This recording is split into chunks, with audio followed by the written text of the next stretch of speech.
Assalamu alaikum, I'm Aisha and you're watching Samar News. Here are today's headlines. The United States Supreme Court has struck down President Donald Trump's sweeping tariffs imposed under the International Emergency Economic Powers Act, ruling 6-3 that the 1977 law does not grant authority to levy such duties. The opinion, written by Chief Justice John Roberts, upheld a lower court decision and handed a significant setback to the president.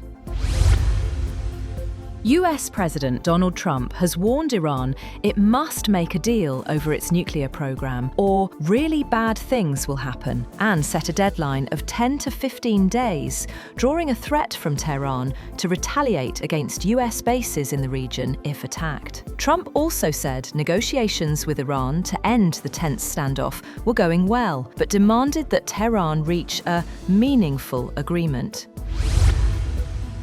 US President Donald Trump is considering launching a limited military strike on Iran in a bid to pressure Tehran into accepting a new nuclear deal. The Wall Street Journal reported that the opening strike would target a few Iranian military or government sites. Meanwhile, in a letter to UN Secretary-General Antonio Guterres, Tehran warned that it would consider bases, facilities, and assets of the hostile force in the region as legitimate targets if it faces military aggression. The letter stated that Iran would respond decisively if subjected to military aggression. A US Air Force C-5M Super Galaxy strategic airlifter was seen landing at RAF Mildenhall hours after President Trump's warning to Iran. Tehran responded by threatening retaliation against US bases in the region if attacked. Flight tracking data confirmed the aircraft's arrival. The C-5M is the largest transport aircraft in the US Air Force fleet, capable of carrying heavy military equipment over intercontinental distances. Moreover, Trump has told Congress he is pursuing a civil nuclear pact with Saudi Arabia that does not include non-proliferation safeguards the US has long said would ensure the kingdom does not develop nuclear weapons. Arms control groups and many Democrats and some leading Republicans have insisted that any agreement come with guardrails, including that Saudi Arabia not have the ability to enrich uranium or to reprocess spent nuclear fuel, potential pathways to weapons, demands also made by successive US administrations. Trump has also said that he will direct federal agencies to begin releasing government files related to aliens and unidentified flying objects, pointing to what he described as strong public interest in the issue. In a social media post, Trump said he would order Pentagon Chief Pete Hegseth and other agencies to release the information, calling the matter extremely interesting and important. Earlier in the day, Trump, without providing evidence, accused former President Barack Obama of improperly disclosing classified information when discussing aliens publicly, saying Obama made a big mistake. Russian Tu-95MS nuclear-capable strategic bombers carried out a routine patrol over international waters in the Bering Sea. State media reported that the long-range missile carriers were accompanied at certain stages by fighter jets from foreign countries. Moscow described the flight as a planned mission conducted in line with international rules. Ukrainian President Volodymyr Zelensky says the military track in talks with Russia is constructive, but there has been no positive movement on territorial issues. He said Ukraine expects the next round of negotiations to take place later this month. Meanwhile, the Kremlin, through spokesman Dmitry Peskov, said no date or venue had been confirmed, although Russia's state news agency TASS reported the talks could be held in Geneva, with participation from Russia, Ukraine, and the United States.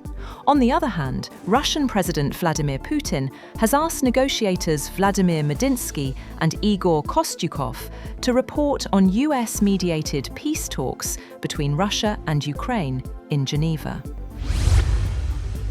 Europe's 5 largest defence powers, France, Germany, Italy, Poland and United Kingdom, have agreed to fast-track low-cost air defence systems under a new initiative known as LEAP. Meeting in Krakow, ministers said the project aims to bring autonomous interceptor drones or missiles into production within 12 months. The move follows lessons from the war in Ukraine, where cheaper drone-based systems have proven effective against high-cost missile threats.